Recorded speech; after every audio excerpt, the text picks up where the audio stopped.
মির্চি নিবেদন গল্প gold mine. গল্প গোল্ড মাইন। আব্বাকে গিয়ে বলে দে আমি শাদি করব না। আব্বা যদি জোর করে আমার শাদি দিতে চায় তাহলে আমার মরা মুখ দেখবে। ওফ বেহেন, তোকে কি যে বলবো, আমি স্বপ্নেও ভাবিনি কোনোদিনও তাকে এভাবে পাবো। হবে না হুজুর, হবে না। আমায় আপনি বরখাস্ত করুন, দেশ ছাড়া করুন, গর্দান দিন, তবু আমি পারবো না। দোষ একটাই, সেটা শেহজাদিকে শাসন করতে পারেনি। এক্ষুনি চলো, আমাকে চিনিয়ে দেবে। আমি তোমার ওই সওদাগরকে এক কোপে দু টুকরো করে ছাড়বো।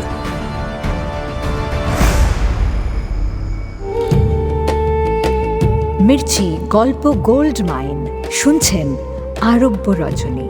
আজ শুনবেন আজিজ ও আজিজা।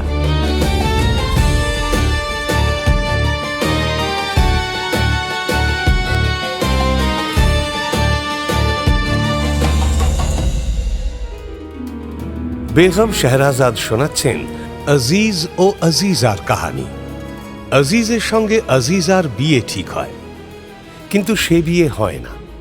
বিয়ের দিন আজিজের জীবনে আসে নতুন এক নারী।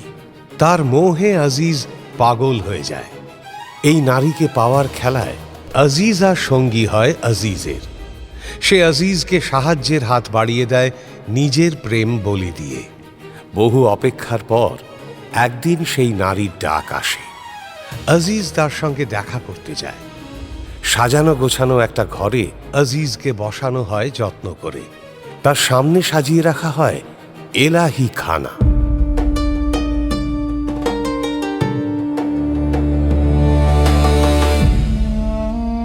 খানাপিনা সব সাবার করে আজিজ অপেক্ষা করতে থাকে নাম না জানা সেই সুন্দরীর। ঘুমে তার চোখ বুজে আসে। রাত গভীর হয়, অপেক্ষা শেষ হয় না।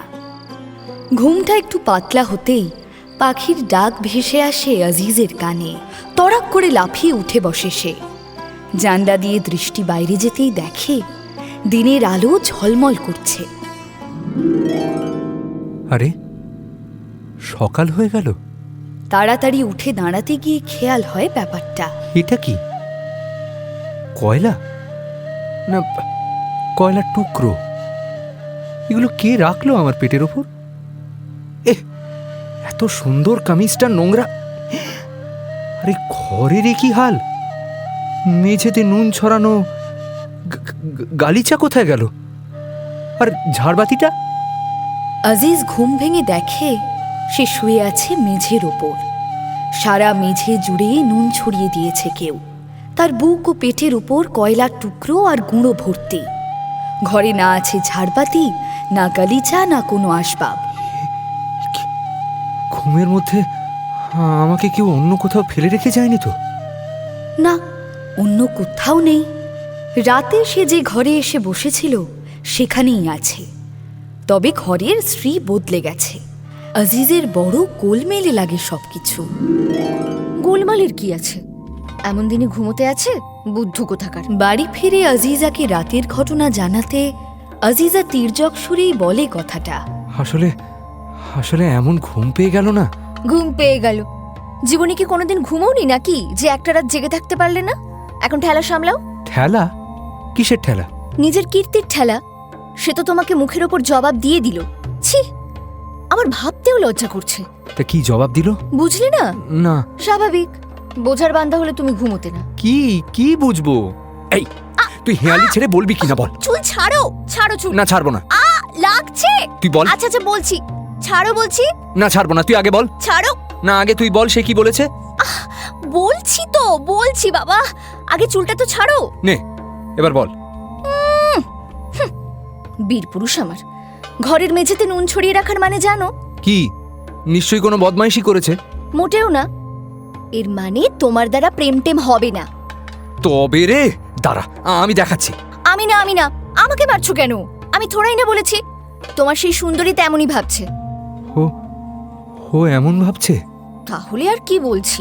মেঝেতে নুন ছড়িয়ে তার উপর তোমাকে শুইয়ে দিয়ে গেছে। এর মানে তো তাই। আর তোমার উপর ওই কয়লা ছড়িয়ে দেওয়াটা? তার মানে কি রে?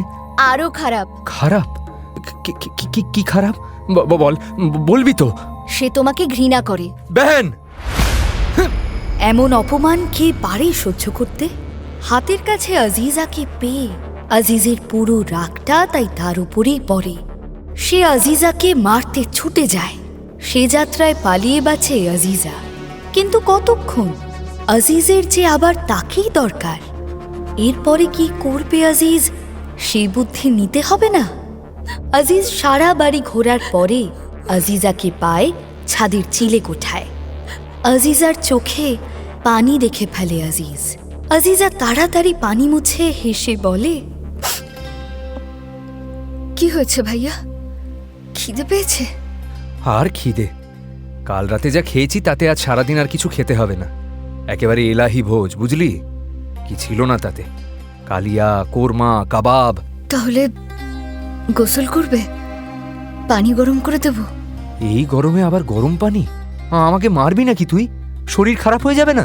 তাহলে আমাকে খুঁজছো কেন? আমি বলছিলাম, কি করা যায় বলতো বেহেন? তাকে তো আর পাওয়া হলো না মনে হচ্ছে। আশা ছেড়ে দেব?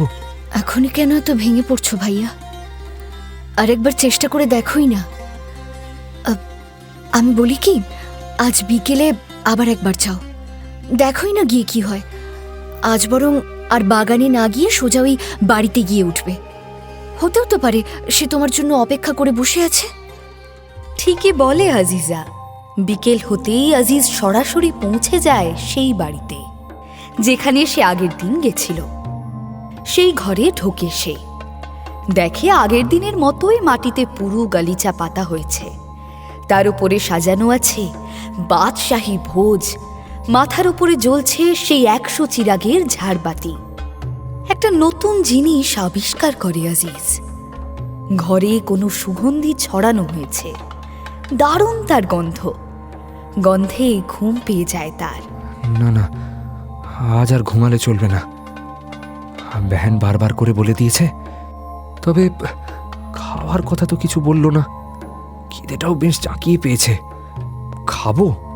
তার বলতে নিজের সর্বনাশ নিজে করার এমন সুবর্ণ সুযোগ হাতছাড়া করার পাত্র আজিজ মিয়া? সন্ধে নামার আগেই খাবার দাবার একেবারে চিটে পুটে সাফ করে দেয় সে। আর তারপর ঘুম চলে আসে তার দু চোখ ভরে। নরম গালিচার উপর লুটিয়ে পড়ে সে। রাত তো এখন অনেক দেরি। কাল রাত পর্যন্ত জেগে দেখেছি সে আসেনি। এসেছিল বোধহয় ওই গভীর রাতে। তখনই আমাকে নুনের ওপর শুইয়ে দিয়ে কয়লা ছিটিয়ে দেয়। সুতরাং আজও এলে আসবে সেই গভীর রাতেই। ততক্ষণ একটু ঘুমিয়ে নিলে আর মন্দ কি? মন্দ তার নসিব। সে জানতেও পারে না যে তার এক ঘুমেই রাত কাবার হয়ে যায়।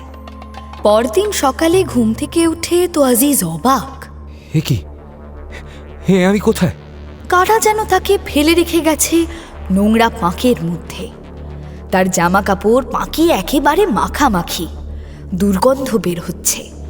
উঠে বসতে গিয়ে দেখে পেটের উপর কতগুলো মাংসের হাড়, একটা মাটির ফাঁকা ঘট, কিছু তরকারির খোসা, কিছু শুকনো সুঁটি, 2 দিরহাম আর 1খানা ছুরি রাখা।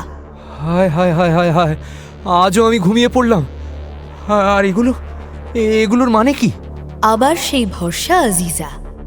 লুকিয়ে বাড়ি ফিরে তার সামনে দাঁড়াতেই সে স্পষ্ট করে দেয়, হায় আল্লাহ, এ তো সর্বনাশ হয়ে গেছে গো ভাইয়া। কি সর্বনাশ আবার? এই তুই ভনিতা না করে বলবি না, দেবো এক গাঁটটা। শোনো ভাইয়া, ওই ফাঁকা ঘটের মানে হচ্ছে তোমার ভেতরটা ফাঁপা, কিচ্ছু নেই ওতে, শুধু হাওয়া ভরা। না আছে কোনো কামনা, না আছে কোনো বাসনা। আর ওই সবজির খোসাগুলো তোমার অপদার্থতার প্রতীক। আর ওই শুকনো সুটিগুলো দিয়ে বোঝাতে চেয়েছে যে তোমার প্রাণীর সব রং রস শুকিয়ে কাঠ হয়ে গেছে, ভালোবাসার নামগন্ধ নেই। আর ওই মাংসের হাড়গুলো, না না মা, আমি বলতে পারবো না, আমার ভয় করছে। আর ওই ছুরি দিল কেন? আর 2 দিরহামই বা দেওয়ার কারণ কি? ছুরিটার ইঙ্গিত মারাত্মক। ওই 2 দিরহাম হচ্ছে ওর 2 চোখ। ও চোখের কসম খেয়ে সে বলেছে যে ফের যদি তুমি ওখানে গিয়ে খানা পিনা সেরে নাক ডাকিয়ে ঘুমিয়ে পড়ো, তাহলে তোমার গলা সে কেটে দেবে। তাহলে কি করব এখন? গোসল করে ঘুমিয়ে পড়ো। খিদে পেয়েছে তো বলো, খানা দিচ্ছি। এবার কিন্তু তুই সত্যি সত্যি গাঁটটা খাবি। হায় আল্লাহ, আমি কি ইয়ার্কি করছি নাকি তোমার সঙ্গে? তুমি বুঝতে পারলে না আমার কথা? কি বুঝবো? বারে, আজ রাতে যাবে না তোমার আশিকের বাড়ি? আজ কিন্তু ঘুমোলে চলবে না, তোমার জেগে থাকতেই হবে। আর আর থামলি কেন? আর আমি একটা কবিতা লিখে দেব, সেটা মুখস্থ করে যেও, শুনিও তাকে, দেখবে খুশি হবে। আজিজার কথা মতো সেই দুপুরে আজিজ ভালো করে ঘুমিয়ে নেয়। বিকেলবেলা যখন তৈরি হয়ে বেরোতে যাবে, তখন আজিজা আসে খানা নিয়ে। এ কি, এত খানা কার জন্য? কার জন্য আর? তোমার জন্য। আমার জন্য? পাগল নাকি? এখন খাবার সময় আছে, দেরি হয়ে যাবে না? হোক দেরি, কিন্তু খেয়ে তোমাকে যেতেই হবে। আরে আমি কোনোদিনও এই ভরা বিকেলে এত খানা খেয়েছি? খাওনি বলেই তো আর কাল রাতে লোভ সামলাতে পারোনি। সাবধান ভাইয়া, আজ কিন্তু এসব বদতমিজি করলে গলা কেটে দেবে বলেছে। মনে পড়তেই আজিজ সামলে নেয় নিজেকে। পেট পুরে খানা শেষ করে তবে হাঁটা লাগায় তার প্রেমিকার সঙ্গে দেখা করতে। সেদিন পৌঁছতে একটু দেরি হয়ে যায়। একে তো খানা খেতে হয়, তারপর পেট ভরে খেয়ে তো আর দৌড়ানো যায় না। হেলতে দুলতে চলতে সময় বেশি লাগে। সেদিনও পৌঁছে দেখে আয়োজন একেবারে নিখুঁত। সাজানো ঘর, সাজানো খানা, সব একেবারে আগেরই মতো। থাক সাজানো, ওই খানা আজ আর আমি খাচ্ছি না। আজ সারা রাত জেগে আমি দেখব সে সত্যি আসে কিনা। বেহেন তো বলেছে সে আমার পরীক্ষা নিচ্ছে।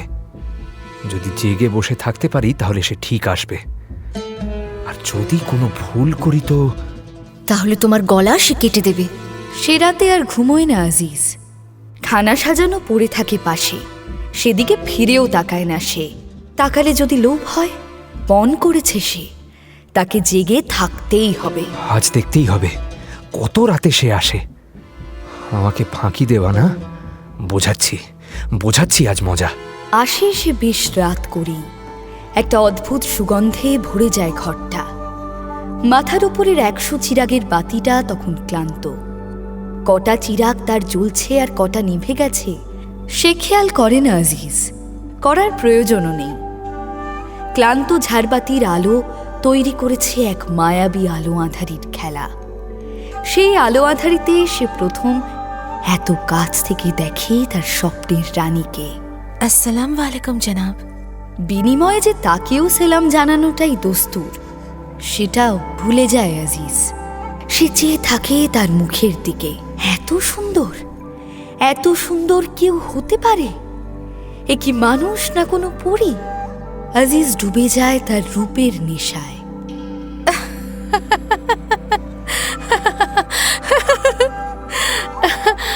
তারপর কখন যে সকাল হয় জানতেই পারে না আজিজ। এবার যে যেতে হবে আমায়, সকাল হয়ে গেছে। যা, সকাল এর মধ্যে? চেয়ে দেখো বাইরে। ওহো, সত্যি তো সকাল হয়ে গেল না? তাহলে তোমার নামটা কিন্তু জানা হলো না। যাওয়ার আগে বলবে না? আমি আমার নাম আজিজ। আমি দুনিয়া। আল্লাহ হাফেজ।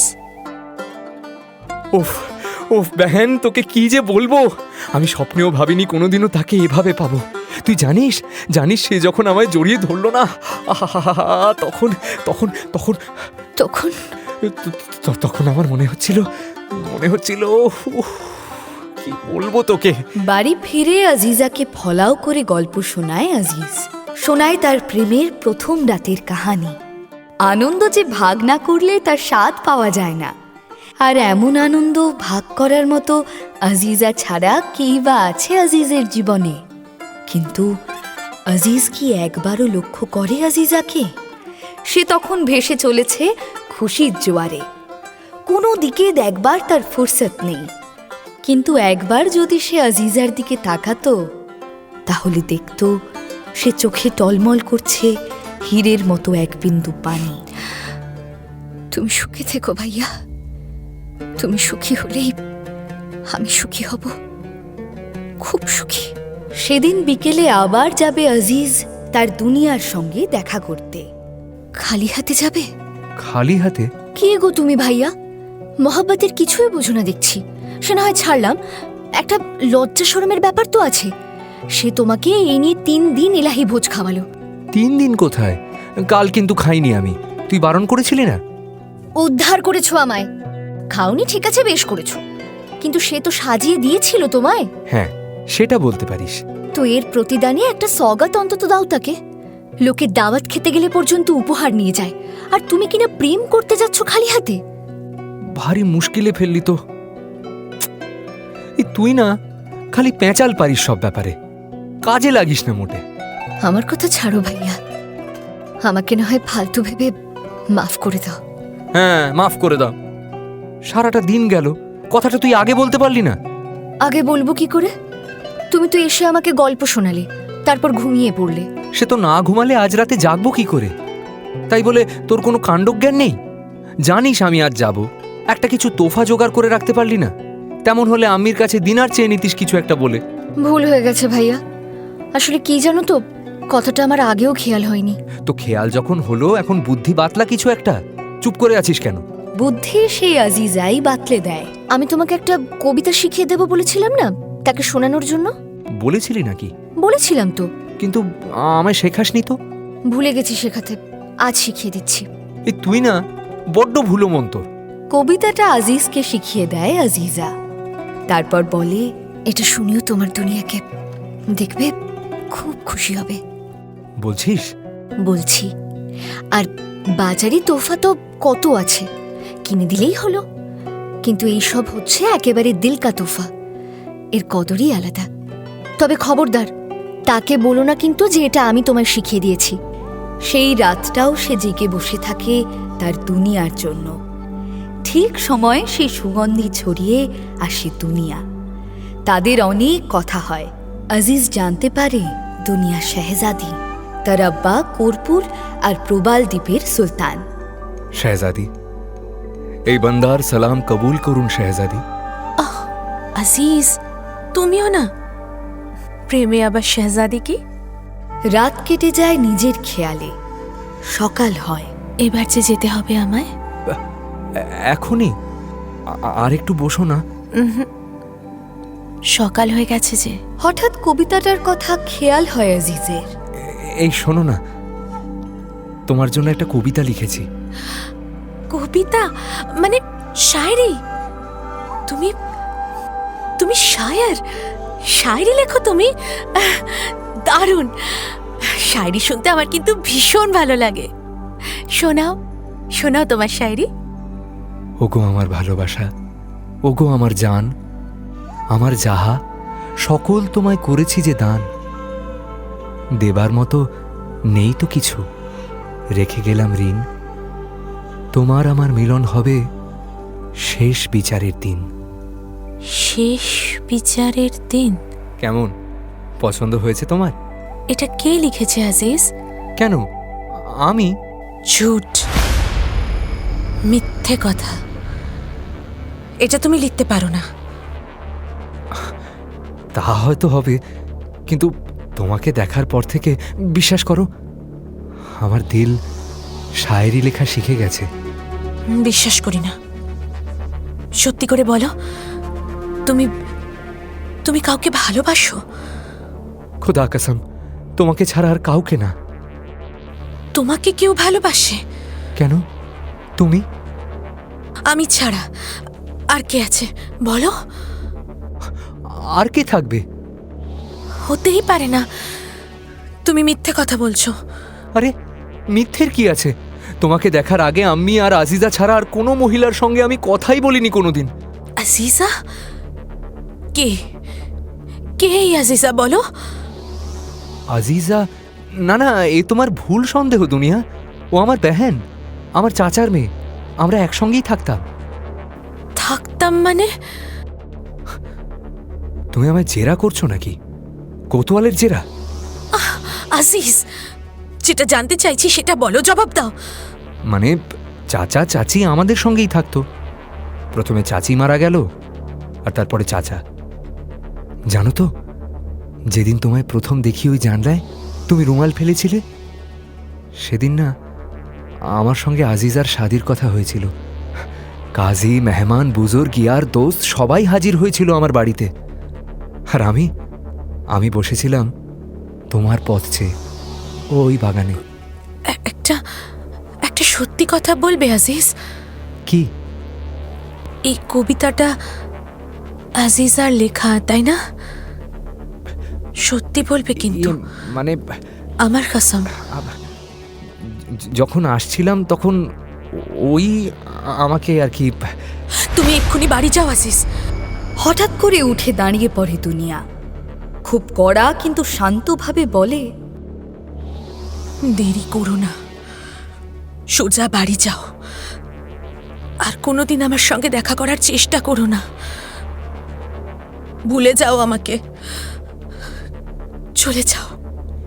এ কি বলছো তুমি দুনিয়া? ঠিকই বলছি আজিজ। আজিজা তোমায় ভালোবাসে, মন প্রাণ দিয়ে ভালোবাসে।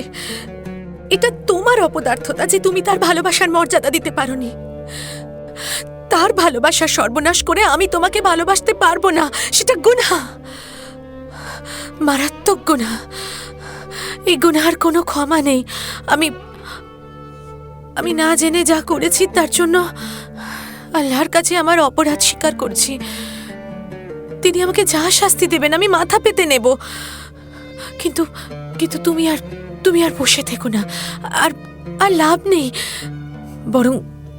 বরং গিয়ে দেখো তোমার ভালোবাসাকে বাঁচাতে পারো কিনা।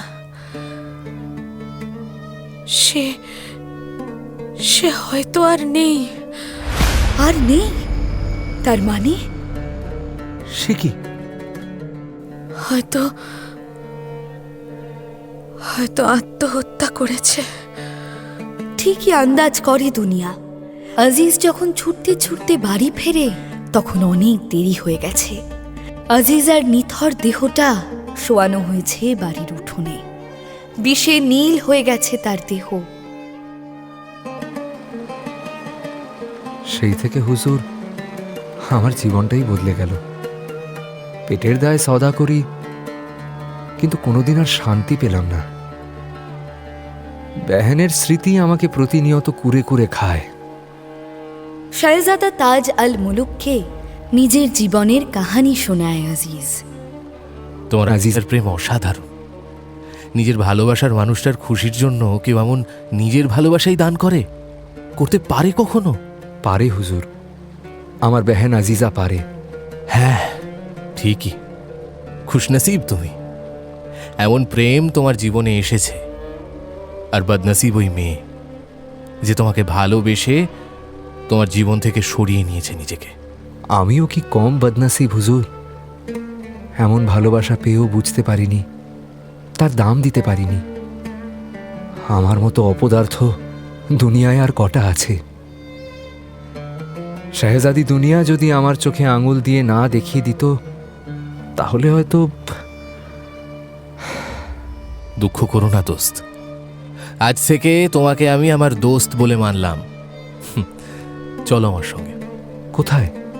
সওদাগরদের বলে দেয় শাহজাদা যে আজিজকেই তার পছন্দ হয়েছে, সে আজিজকে নিজের কাছে রাখতে চায়। তাকে আর কষ্ট করে খেতে হবে না। তার জন্য দাসীবাদীরও ব্যবস্থা করবে শাহজাদা। পরিবর্তে আজিজকে শাহজাদার দোস্ত হয়ে থাকতে হবে। কিন্তু কেন এই দোস্তি? শুধুই কি ভালো লাগা? না, আসল কারণ শাহজাদি দুনিয়া। আজিজের কাছে গল্প শুনেই শাহজাদি দুনিয়াকে ভালোবেসে ফেলেছে শাহজাদা। ভালোবেসেছে তার বুদ্ধিকে। এবার তাকে সে নিজের করে নিতে চায়। ওহ হুজির, এ কি বিপদ হলো বলো দেখি। কর্পূর আর প্রবালদ্বীপ কি এখানে? বেটার আমার ভালো লাগবি তো লাগ, সেই কোন মুলুকের শাহজাদিকেই ভালো লাগলো? হ্যাঁ, ধারে কাছে কাউকে পেল না। হুজুর, প্রসঙ্গটা যখন শাহজাদা তাজ আল মুলকের পছন্দের, তখন এ আর অদ্ভুত কি? সেরা শাহজাদার জন্য তো সেরা শাহজাদি কাম্য, নইলে মানাবে কি করে হুজুর? না হুজির, না না, তুমি তো জানো সে আমার একমাত্র সন্তান। শেষ জীবনের আশা ভরসা সে, তাকে আমি এত দূরে কি করে যেতে দিই? কোন ভরসায়? যদি যদি ভালো মন্দ কিছু হয়ে যায় আমার বেটার। সে কি আর বললে চলবে হুজুর, তিনি তো গোসা করে দৌড় দিয়ে বসে আছেন, খানা পিনার নাম গন্ধ নেই। নফরবাদীরা 4 বেলা ভোরে ভোরে খানা নিয়ে যাচ্ছে আর ফিরে ফিরে আসছে, শেহজাদা দরজাই খুলছেন না। ও, এই এক দোষ। অবশ্য তাকে দোষ দিই বা কেন? তাকে শিখিয়েছে তো তার আম্মি। যখনই গোসা হয়, বলা নেই ক নেই, দৌড় দিয়ে বসে থাকে। যেটা চাই তো চাই। ও আম্মি বেটা এক পদ, এদের জেদ আমাকে পাগল করে দেবে। হুজুর, এসব আপনাদের নিতান্ত ঘরোয়া ব্যাপার, এতে আমাকে না জড়ালেই বোধহয় ভালো। বাহ বাহ হুজির বাহ, এ কথা তুমি বলতে পারলে? জি মানে আসলে হুজুর। কোনো মানে নয়, আসল নকল কিচ্ছু নয়। তুমি যাও, শেহজাদার গোসা ভাঙাও, যে করেই হোক। এই আমার হুকুম। জি হুজুর। শেহজাদা তাজ আল মুলুক তার নতুন দোস্ত আজিজকে নিয়ে ফেরে প্রাসাদে। রাতারাতি আজিজের জন্য আলাদা মহল, দাসী বাঁধি, দরবারে বিশেষ কুর্সি এবং আরও কত কির ব্যবস্থা হয়ে যায় শেহজাদার এক কথায়। তুচ্ছ এক সওদাগর আজিজ রাতারাতি সবুজ দেশের কেউকেটা বনে যায়। বিনিময়ে শেহজাদাকে শোনায় সে শেহজাদি দুনিয়ার কাহানি, জানায় সেই দুরাতের প্রতিটা মুহূর্তের কথা, যে 2টি রাত সে কাটিয়েছিল শেহজাদি দুনিয়ার সঙ্গে। দোস্ত আজিজের মুখে শেহজাদি দুনিয়ার গল্প শুনে আরও বেশি ভালোবেসে ফেলে তাকে শেহজাদা তাজ। তারপর আর কি, শেহজাদা তো স্বভাব যাবে কোথায়, যাই ভালো লাগে তাই চাই। আমি আমার কর্পূর আর প্রবাল দ্বীপের শেহজাদি দুনিয়াকে চাই। আমি শাদি করব। শুনে তো সুলতান সুলেমানের চোখ কপালে ওঠে। এ কি ছেলে খেলা নাকি? কর্পূর আর প্রবাল দ্বীপ কোথায় তোমার কোনো ধারণা আছে বেগম? বেটা চাইলো অমনি এনে দিতে হবে। কাল যদি আকাশের চাঁদ চায় তাহলে? তাহলে আর কি, এনে দিতে হবে। আর না আনলে শেহজাদা ঘরের দোর এঁটে বসে যাবে, খানা পিনা বন্ধ করে দেবে। তখন সামলাও তাকে।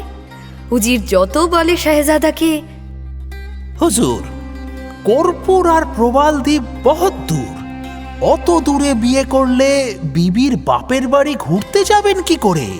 ভালো তো, বিবি কথায় কথায় রাগ করে বাপের বাড়ি যাবে না। আহা, আপনি বুঝতে পারছেন না হুজুর। আপনি চাইলে একটা কেন 500টা সুন্দরী মেয়ে আমি আপনার সামনে দাঁড় করিয়ে দেব। আপনি জানেন না হুজুর, আপনার আব্বার জন্য আপনার আম্মিকে তো আমিই নিয়ে এসেছিলাম। জানি তো, দিন না 500টা সুন্দরী, ক্ষতি কি? তারা আমার দুনিয়ার খিদমত খাটবে। শেহজাদা তাজকে বোঝাতে গিয়ে উজিরের নিজের নামই ভোলার জোগাড়। ছুটতে ছুটতে এসে সুলতানের পায়ে সে আছড়ে পড়ে। আর কি, হবে না হুজুর, হবে না। আমায় আপনি বরখাস্ত করুন, দেশ ছাড়া করুন, গর্দান দিন, তবু আমি পারবো না আমি শেহজাদাকে রাজি করাতে। তার ওই কর্পূর আর প্রবাল দ্বীপের শেহজাদিকেই চাই। আচ্ছা হুজির, জি হুজুর। এই ভূতটা তার মাথায় কে ঢোকালো বলতে পারো? জি, ওই এক সদাগরকে সে বন্ধু পাঠিয়েছে না। ডাকো তাকে। জি হুজুর। আজিজকে তলব করে সুলতান। কেন করে সেটা আজিজ খুব ভালো করেই জানত, এবং তলব যে করবে সেটাও নিশ্চিত ছিল সে আগে থেকেই। সুতরাং তলব শুনেই সে হাজির হয় সুলতানের সামনে। মিয়া, তুমি এই কর্পূর আর প্রবাল দ্বীপের শেহজাদিকে দেখেছো? জি হুজুর।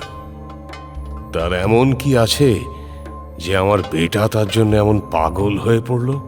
তাহলে তো হুজুর এই অধমের জীবন কাহিনী শুনতে হবে আপনাকে। শোনাও। আজিজ শোনায় তার জীবনের গল্প। সব শুনে বুঝে সুলতান হুকুম করে উজিরকে, উজির। জি হুজুর। শেহজাদি সত্যি বুদ্ধিমতী, এখন বুঝতে পারছি কেন এই শেহজাদির জন্য আমার বেটা এমন পাগল। আমরা ভুল ভাবছিলাম উজির। ভুল? হ্যাঁ উজির, ভুল। ভুল ভাবছিলে তুমি, ভুল ভাবছিলাম আমি। আমরা ভাবছিলাম শেহজাদির রূপের গল্প শুনেই বুঝি আমার বেটা তার জন্য পাগল হয়েছে। জি, তাই নয় কি? না না, রূপ যৌবন কারো সারা জীবন থাকে না উজির। দিন দিন সেই রূপ চলে যায়। যতই চেষ্টা করো তাকে ধরে রাখা যায় না। কিন্তু বুদ্ধি, যত দিন যায় বুদ্ধি আরো পাকে। আমার বেটা ওই মেয়ের রূপ নয়, ওর বুদ্ধিটাকে ভালোবেসে ফেলেছে। আমি মানছি, মানতে বাধ্য হচ্ছি। এমন ছেলের জন্য এমন মেয়েই যোগ্য। যাও উজির, বেরিয়ে পড়ো, নিয়ে এসো তাকে। কিন্তু হুজুর, কর্পূর আর প্রবালদ্বীপ সে তো শুনেছি অনেক দূরে। আমি তো তার পথঘাট কিছুই চিনি না। আমি চিনি হুজুর। চেনো? জি হুজুর, আমার একেবারে নখদর্পণে। আমি যে সেই দেশেরই মানুষ হুজুর। মাশাল্লাহ, তাহলে আর কি। উজির, বেরিয়ে পড়ো আজিজ মিয়াকে নিয়ে। আর হ্যাঁ, একটা কথা বলে দিচ্ছি তোমায় আজিজ মিয়া, তোমার দ্বীপের সুলতান যদি তার মেয়েকে দিতে রাজি না হন, তাহলে কিন্তু আমি তোমার দ্বীপ আক্রমণ করব। গুঁড়িয়ে দেব তোমার দ্বীপ, ডুবিয়ে দেব দরিয়ার পানিতে। কর্পূর আর প্রবালদ্বীপের সুলতানের তো মাথায় হাত। তার মেয়ে বড় হয়েছে, বিয়ে শাদির বয়স হয়েছে, তাকে তো আর ঘরে বসিয়ে রাখা ঠিক হবে না। লোকে নিন্দা করবে, আড়ালে আবডালে বাজে কথা বলবে। কিন্তু আব্বার সে যাতনা শেহজাদি বুঝলে তো, সে তো আরেকজন গোঁ ধরে বসে আছে, বিয়ে করবে না, করবে না তো করবেই না। আবার ওদিকে সুলতান সুলেমানের এমন প্রস্তাব, প্রস্তাব না বলে হুমকি বলাই ভালো। এখন আপনিই বলুন উজির সাহেব, আমি এই কর্পূর আর প্রবাল দ্বীপের সুলতান। আমার স্পর্ধা কি সুলতান সুলেমান শাহর প্রস্তাব খারিজ করার? কিন্তু আমার মেয়ে, সে যে আমার কথা শোনে না। সবই তো বুঝলাম হুজুর, কিন্তু আপনার মেয়ে যে আপনার অবাধ্য, এই অজুহাত তো আর আমাদের সুলতান সুলেমান শাহ মানবেন না।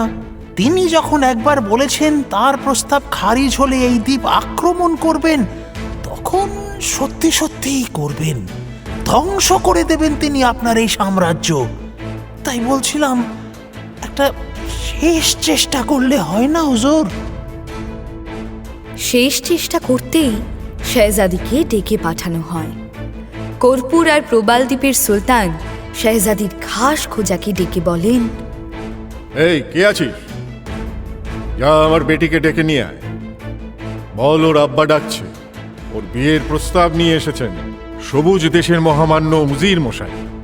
এবং খোঁজা ডাকতে চলে যাওয়ার প্রায় সঙ্গে সঙ্গেই হুজুর, হুজুর, হুজুর বাঁচান আমায়, আমায় বাঁচান। খোঁজা ছুটতে ছুটতে ফিরে এসে সুলতানের পায়ে লুটিয়ে পড়ে। কি হলো? আরে কি কি হয়েছে? কি কি হয়েছে বলবি তো? হুজুর, শেহজাদি খেপে গেছেন। ইয়া বড় একটা ছুরি নিয়ে আমার নাক কান কেটে দেবে বলে তাড়া করেছেন। কেন? কেন আবার? আমি শুধু গিয়ে বলেছি আপনি তাকে ডাকছেন, তার বিয়ের প্রস্তাব এসেছে সবুজ দেশ থেকে, ব্যাস। শেহজাদি আপনাকে বলেছেন আব্বাকে গিয়ে বলে দে আমি শাদি করব না। আব্বা যদি জোর করে আমার শাদি দিতে চায়, তাহলে আমার মরা মুখ দেখবে। যদি যদি পাহারা বসিয়ে দেয় আমার চারপাশে, তাহলে তাহলে শাদির রাতে আগে বরকে মারবো, তারপর নিজে মরবো, তারপর নিজে মরবো। অপমান, অপমান, এমন অপমান সবুজ শহরের বাদশাহ সুলতান সুলেমান শাহ সহ্য করবে না, কখনোই না। শাদির প্রস্তাব প্রত্যাখ্যান করেছে শুনে গর্জে ওঠে সুলতান সুলেমান শাহ। হুকুম জারি করে সে, এক্ষুনি জরুরি তলব পাঠাও দরবারের সব উজির আমির ওমরাহদের। কর্পূর আর প্রবাল দ্বীপ আক্রমণ করব আমি। দরিয়ায় ডুবিয়ে ছাড়বো এই দ্বীপ। হুজুর হুজুর শান্ত হন হুজুর, একবার আমার কথা শুনুন। কি বলবে তুমি? কি বলার আছে? একটু একটু শান্ত হয়ে বসুন, রহম করুন হুজুর, রহম করুন, একবার অন্তত আমার কথা শুনুন। বলো, কি বলবে বলো, জলদি বলো। হুজুর, কর্পূর আর প্রবাল দ্বীপের সুলতানের কি দোষ? তিনি তো আমাদের যথেষ্ট আদর আপ্যায়ন করেছেন।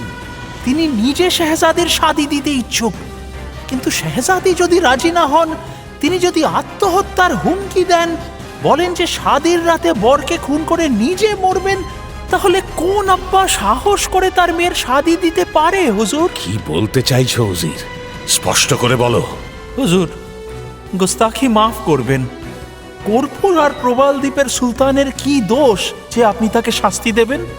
দোষ একটাই, সে তার শেহজাদিকে শাসন করতে পারেনি। ও তাই? সে তো আপনিও পারেন না হুজুর। উজির! জোঁকের মুখে নুন পড়ে উজিরের কথায়। শান্ত হয় সুলতান সুলেমান। সত্যি তো, সেও তো তার শেহজাদিকে শাসন করতে পারে না। আর শেহজাদা তাজ যেমন আপনার একমাত্র সন্তান, আপনার জিগার কা টুকরা, তেমন শেহজাদি দুনিয়া ও কর্পূর আর প্রবাল দ্বীপের সুলতানের একমাত্র সন্তান, তার জিগার কা টুকরা। ও তাই? জি হুজুর। কিছুক্ষণ চুপ করে ভাবে সুলতান সুলেমান শাহ। তারপর শেহজাদা তাজ আল মুলুককে ডেকে জানায় সব। কিন্তু তাই বলে ওই শেহজাদির আশা আমি ছাড়তে পারছি না আব্বা। কি মুশকিল! আরে উজির, বোঝাও বোঝাও তোমাদের শেহজাদাকে, বোঝাও। শেহজাদি দুনিয়া শাদী করতে রাজি নয়। আমাকে কিচ্ছু বোঝাতে হবে না উজির সাহেব, আপনি শুধু আপনার সুলতানকে বলুন আমাকে অনুমতি দিতে। অনুমতি? কিসের অনুমতি? আমি কর্পূর আর প্রবাল দ্বীপে যেতে চাই আব্বা। কি যাতা বলছো বেটা তাজ? যে সম্পর্ক হওয়ার নয় সেটা আমি বানিয়ে ছাড়বো আব্বা, তুমি শুধু আমাকে অনুমতি দাও। যাবে? বেশ উজির, ব্যবস্থা করো। সৈন্য সিপাহীর ব্যবস্থা করতে হবে না উজির সাহেব। সে কি হুজুর, আপনি যাবেন কি করে তাহলে? ছদ্মবেশে। ছদ্মবেশে? সত্যি? যেমন শেহজাদি তেমন শেহজাদা, একেবারে খাপে খাপ। কি বললে উজির? ঠিক শুনতে পেলাম না। কিছু না হুজুর, স্রেফ আল্লাহর নাম নিলাম, শেহজাদার মঙ্গল সে। শোনো বেটা, তোমাকে অত দূর ছাড়তে একদম মন চাইছে না আমার, তবুও ছাড়ছি। সে তো ছাড়বেনই হুজুর, জানেন তো, বলে কোনো লাভ নেই, ও ছেলে শুনবে না আপনার কথা। কি বলছো উজির? তখন থেকে বিড় করে বারবার, জোরে বলো, আমি শুনতে পাচ্ছি না। জি কিছু না হুজুর, শেহজাদার নামে আল্লাহর কাছে দোয়া চাইছি। দোয়া পরে চেও, এখন যাও, তুমি আর আজিজ মিয়া তৈরি হয়ে নাও, শেহজাদার সঙ্গে তোমরাও যাবে। আমি? আবার আমি কেন হুজুর? শেহজাদার খেয়াল রাখবে। শেহজাদা তাজ যাবে কর্পূর আর প্রবাল দ্বীপে। ছদ্মবেশে যাবে সে, কিন্তু কিসের ছদ্মবেশ? বুঝলেন উজির সাহেব, সদাগরের ছদ্মবেশটাই ভালো। কি বলো দোস্ত? হ্যাঁ, তাহলে লোকে সন্দেহ করবে না, আর সঙ্গে করে সওদার নামে দরকারি অনেক সামানও নিয়ে যাওয়া যাবে। আজিজ মিয়া, তুমি বরং শেহজাদাকে দেখো, এদিকে আমি সব ব্যবস্থা করে ফেলি। ব্যবস্থা করে উজির। উট খচ্চর, ঘোড়া, কুলি, পশরা সব কিছুরই ব্যবস্থা করে ফেলে। সঙ্গে নেয় দামি কিছু মণিমুক্ত, ভেট দেওয়ার জন্য আর কিছু দিনার। তারপর দিনক্ষণ দেখে ভেরি তুরি বাজিয়ে পথে নামে শেহজাদা। মাঠ, নদী, দরিয়া, মরুভূমি পেরিয়ে শেষে পৌঁছে যায় কর্পূর আর প্রবাল দ্বীপের সীমানায়। সে রাতের মতো একটা সরাইখানায় আশ্রয় নেয় তারা। পরের দিনই উজির একটা বড় বাড়ি ভাড়া নিয়ে সেখানে তোলে সবাইকে। এরপর আর কি, সদাগর সে যে এসেছি, সদা করতে হবে তো। কি বলো দোস্ত? সে তো অবশ্যই শেহজাদা। তাহলে কাল থেকেই শহরের দোকানে দোকানে হানা দিই, কি বলেন উজির সাহেব? সে তোমাদের ইচ্ছে আজিজ মিয়া, তবে আমি বলি কি, দোকানে দোকানে না ঘুরে নিজেরাই একটা দোকান খুলে বসো না কেন? তাতে সরাসরি লোকজনের সঙ্গে পরিচয় হবে। আমি দোকান খুলে বসে মাল বেচবো? প্রেমের টানে এত দূরে চলে এলেন হুজুর, আর এটুকু করতে পারবেন না?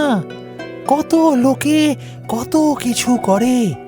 তাও তো আপনার নসিব ভালো যে শেহজাদি শাদি করতে নারাজ। শাদি করার সামান্য ইচ্ছা থাকলে আপনি আর এই তকলিফ করার সুযোগ পেতেন না হুজুর। তার আগেই অন্য কেউ তাকে শাদি করে পগার পার হয়ে যেত। তাহলে ওই কথাই রইল, আমি মাল বেচবো। দোস্ত আমার, তুমি আমার পেছনে থাকবে, আমার হাতে হাতে সাহায্য করবে। কি ঠিক আছে তো উজি সাহেব? সে তো আছেই হুজুর। আমি কালই আপনাদের দোকানের ব্যবস্থা করে দিচ্ছি শহরের একদম মাঝখানে। কিন্তু আবার কিন্তু কি? না মানে ভাবছি বেচা কেনা করতে হলে তো দরদাম করতে হয়। আপনি শেহজাদা, আপনি কি পারবেন? শহরের একদম মাঝখানে দোকান ঘরের ব্যবস্থা হয়ে গেল পরের দিনই। দাম দিলে এসবের ব্যবস্থা হতে অত সময় লাগে না। তার উপরে উজিরের মতো একজন পাকা লোক থাকলে এগুলো কোনো ব্যাপার। দোকান সাজানো হলো যত্ন করে এবং শুরু হলো ব্যবসা। দিনে দিনে পসার জমে উঠল। কিন্তু উজির সাহেব, আমাদের আশা যে কারণে, সেটাই তো হচ্ছে না। আপনি কি ভাবছেন শেহজাদা? শেহজাদি নিজে আসবেন এই দোকানে? আপনি নিজে কোনোদিন নিজের জামা কাপড় কিনতে গেছেন কোনো দোকানে? তাহলে উপায়? সবুর করুন হুজুর, সবুর করুন। কথায় বলে সবুরে মেওয়া ফলে। মেওয়া ফলতে সময় লাগলেও ফলে শেষ পর্যন্ত। একদিন দুপুরবেলা দোকান ফাঁকা। শেহজাদা তাজ ও আজিজ বসে গল্প করছে। এক বৃদ্ধা এসে ঢোকে দোকানে। দোকানটা কি তোমরা নতুন করে সাজিয়েছো? এমন তো ছিল না। না দাদিমা, দোকানটা আমরা ভাড়া নিয়েছি। আমরা ভিনদেশি সওদাগর, বাদশাহী পোশাকের ব্যবসা করি।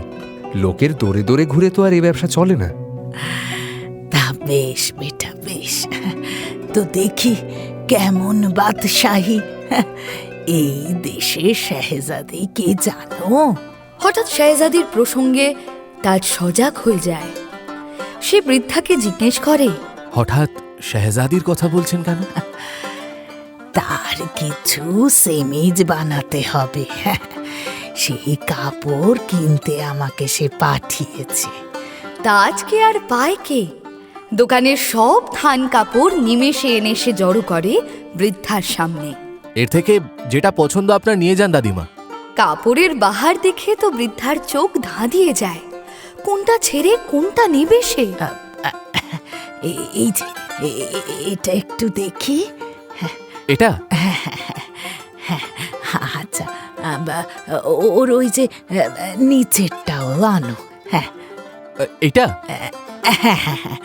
ওটা ওটা। আর ওর নিচেরটাও একবার দেখবো। সবগুলো আনি দাদিমা? সব? না না না না, দাঁড়াও বেটা দাঁড়াও, আমি বরং একবার ওই দিকে যাই। আপনি কেন কষ্ট করবেন দাদিমা? আপনি বসুন, আমি আনছি। কাপড় দেখতে দেখতে ক্লান্ত হয়ে পড়ে বৃদ্ধা। তবুও কাপড় পছন্দ করতে পারে না। পছন্দ হচ্ছে না আপনার? পছন্দ তো হচ্ছে বেটা, কিন্তু কিন্তু কোনটা ছেড়ে কোনটা নিই সেটাই ঠিক করতে পারছি না। আপনি বরং সবগুলো নিয়ে যান। সব? না না না না, অত দাম কে দেবে? দাম দিতে হবে না আপনাকে, শেহজাদির পছন্দ হলেই আমরা খুশি। সে কি, তোমাদের যে লোকসান হয়ে যাবে। লোকসান? লোকসান কিসের দাদিমা? কোনো দেশে ব্যবসা করতে গেলে তো সে দেশের সুলতানের ঘরে ভেট পাঠাতে হয়, এটাই তো দস্তুর। বৃদ্ধার আনা কাপড় দেখে শেহজাদি দুনিয়া তো খুব খুশি। আরে বাহ দাদি, কি সুন্দর কাপড়, কোথায় পেলে? এমন তো আগে কোনোদিন আনোনি। এ কি আর যে সে জিনিস রে বেটি, এ হলো কি খাস বিদেশি জিনিস, আর বিদেশি জিনিসের ব্যাপারই আলাদা। এমন সূক্ষ্ম কারুকাজ এসব এই দেশের তাঁতিদের কম নাকি?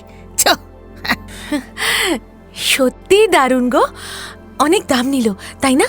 কি দাম? একটা দিরহামও দাম নেয়নি। সে কি? কেন? কেন আবার? ভিন দেশ থেকে দেশে এসেছে ব্যবসা করতে, তা দেশের শাহজাদিকে ভেট দিতে হবে না? না না না, এটা কিন্তু তুমি একদম ঠিক করনি দাদি। আমি থোড়াই না করেছি, ওই তো বললো। কে? ওই যে রে, ওই ছেলেটা যে বিক্রি করতে বসেছিল, ওই সওদাগর। কি সুন্দর দেখতে রে ছেলেটাকে। তাবড় তাবড় শাহজাদারাও ওর সামনে লজ্জা পাবে। যেমন রং তেমন চেহারা, তেমন আবার নাক মুখ, আর আর সবচেয়ে সুন্দর হলো ওর ওই চোখ দুটো। বুঝেছি, তুমি নির্ঘাত ওই ছেলেটার প্রেমে পড়েছো, তাই সে দাম নেয়নি, তাই না? চুপ কর মুখ পুরি। ও তুই সবার কাছে শাহজাদি হতে পারিস, কিন্তু ভুলে যাবি না আমি তোকে সেই ছোটবেলা থেকে কোলে পিঠে করে মানুষ করেছি। আর শোন, এমন বাজে কথা বলবি তো আমি কিন্তু চড়িয়ে তোর গাল লাল করে দেব। হ্যাঁ, বলে দিলাম। তুমি তো আমার মিষ্টি দাদি, রাগ করছো কেন? এই কি যেন বলছিলে? চোখ দুটো তোর থেকে ঢের সুন্দর। কি? আমার থেকে ঢের সুন্দর? ঢের ঢের সুন্দর। ও আচ্ছা। ওই চোখ যে দেখবে সে প্রেমে পড়ে যাবে। তাই নাকি? এই বুড়ি ভীমরতি ধরেছে নাকি তোমার? দেব দূর করে তাড়িয়ে? দে না দেখি, দে, হিম্মত থাকে তো দে। সত্যি কথা বলতে আবার ভয় কি শুনি? সত্যি কথা? আচ্ছা তাহলে ঠিক আছে, ওই তোমার সুন্দর ছেলেটাকে খবর দিয়ে এসো, বলবে শেহজাদির পছন্দ হয়েছে, কাল এসে আব্বার কাছ থেকে যেন ইনাম নিয়ে যায়। দেখি কেমন চোখ। বুড়ি তো খবর দিতে ছুটে আসে দোকানে। দোকানে তখন খরিদ্দারের ভিড় লেগেছে। বুড়িকে আসতে দেখে তাজ দোকান ফেলে বেরিয়ে এসে জিজ্ঞেস করে, কি দাদিমা, কোথায় চললে? এই তো তোমার কাছেই যাচ্ছিলাম বেটা। আমার কাছে? কেন গো, শেহজাদির কাপড় পছন্দ হয়নি? খুব পছন্দ হয়েছে, তাই তো তোমাকে কাল দরবারে যেতে বলেছে, আর বলেছে গিয়ে আমাদের সুলতানের কাছ থেকে ইনাম নিয়ে আসতে। ইনাম? কি বলছো দাদি? কিন্তু ইনামের জন্য কি আর এই জাল ফেলা? এর কারণ তো অন্য। আমার একটা উপকার করবে দাদি? বল না, বল বেটা। শেহজাদিকে আমি ধন্যবাদ জানাতে চাই। আমি একটা চিঠি লিখে দিচ্ছি, সেটা থেকে পৌঁছে দেবে? বৃদ্ধা রাজি হয়ে যায় এবং রাজি হয়ে দেখে ভালোই হয়েছে, আখেরে লাভই হয়েছে তার। চিঠির সঙ্গে বৃদ্ধার হাতে 1000 দিনার গুঁজে দিয়েছে তাজ। শেহজাদিকে দেওয়ার জন্য নয়, এটা বৃদ্ধার নজরানা।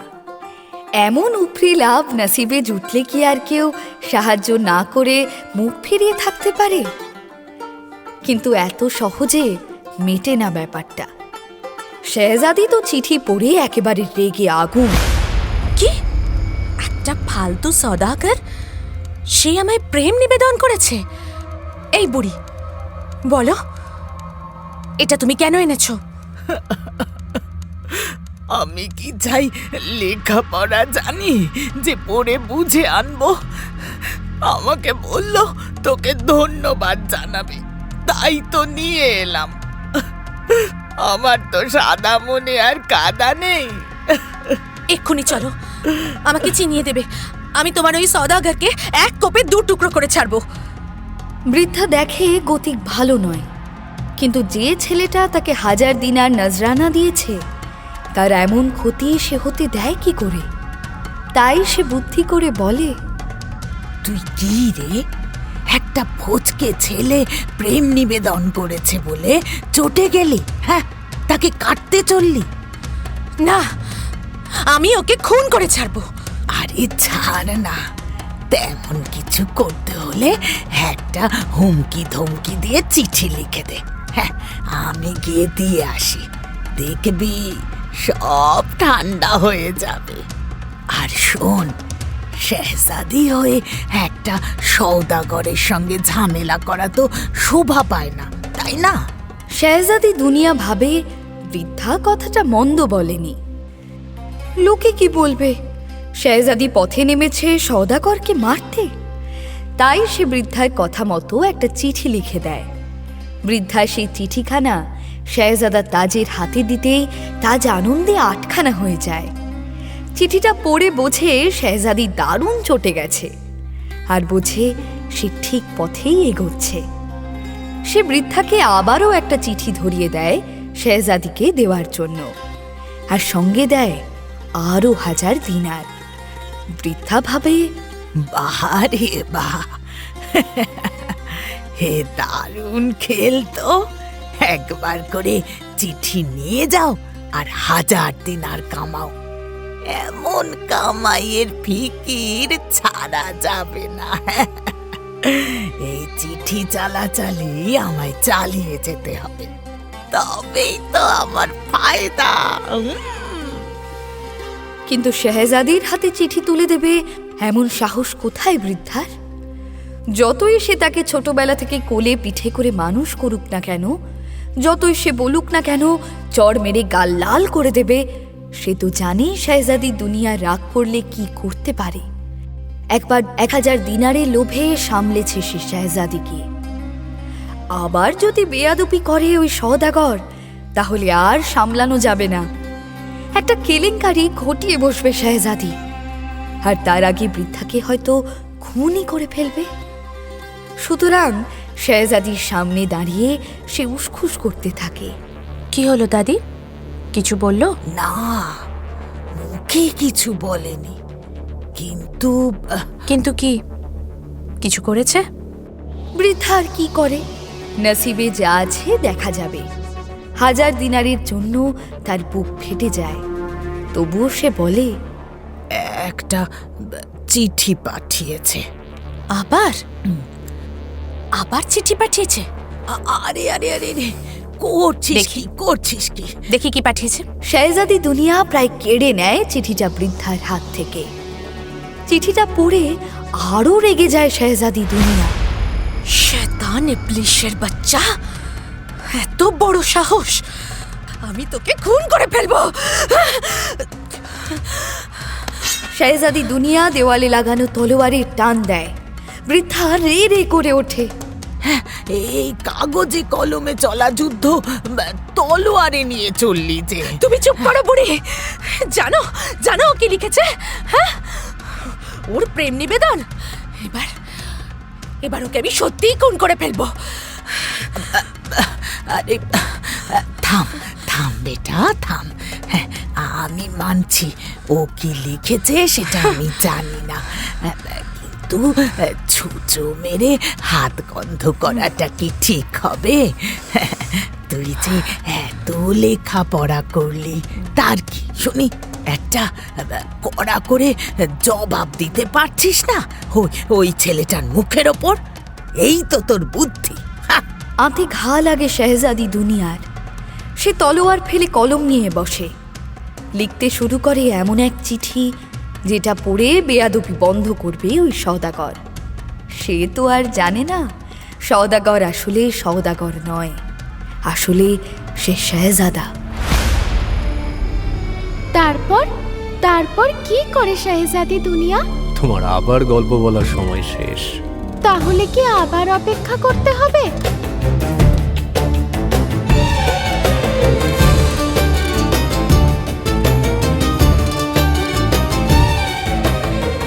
না করে তো আর উপায়ও নেই কোনো। বেগম তো আর বলবেন না পরের কাহানি, সুতরাং অগত্যা অপেক্ষাই একমাত্র ভরসা।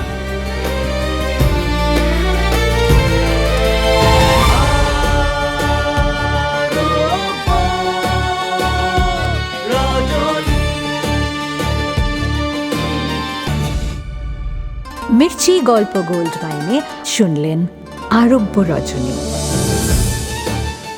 গল্প পাঠে শেখর, শাহরিয়ার, অমিত দে, দুনিয়াজাদ, বর্ণালী দে বর্ম, শেহরাজাদ, সাঁজবাতি দাস, সুলেমান, শেখর, উজির, ইন্দ্রনীল ভাদুরী, তাজ, সায়ন্তন ঘোষ, আজিজ, আর্য জানা, আজিজা, অধ্যায় সাহা, দুনিয়া, আম্রপালি ঘোষ মিত্র, কর্পূর ও প্রবাল দ্বীপের সুলতান পার্থ রয়, শেহজাদি দুনিয়ার খাস খোঁজা অভিজিৎ বিশ্বাস, শেহজাদি দুনিয়ার দাইমা গার্গীহর চট্টোপাধ্যায়, নাট্যরূপ শিবাশিস বন্দ্যোপাধ্যায়, নাট্যরূপ সহায়তা শুদ্ধ সত্য দাশগুপ্ত, শব্দগ্রহণ ও আবহ সত্যজিৎ সেন, শব্দ পরিকল্পনা ও মিশ্রণ সব্যসাচী মুখার্জি, পরিচালনা শাওলি মজুমদার, সৃজনশীল পরিচালনা ইন্দ্রাণী চক্রবর্তী, প্রযোজনা প্যাস্টেল এন্টারটেইনমেন্ট। মির্চি গল্প গোল্ড মাইন আপনার জন্য exclusively Mirchi Bangla YouTube channel এবং গানা অ্যাপে।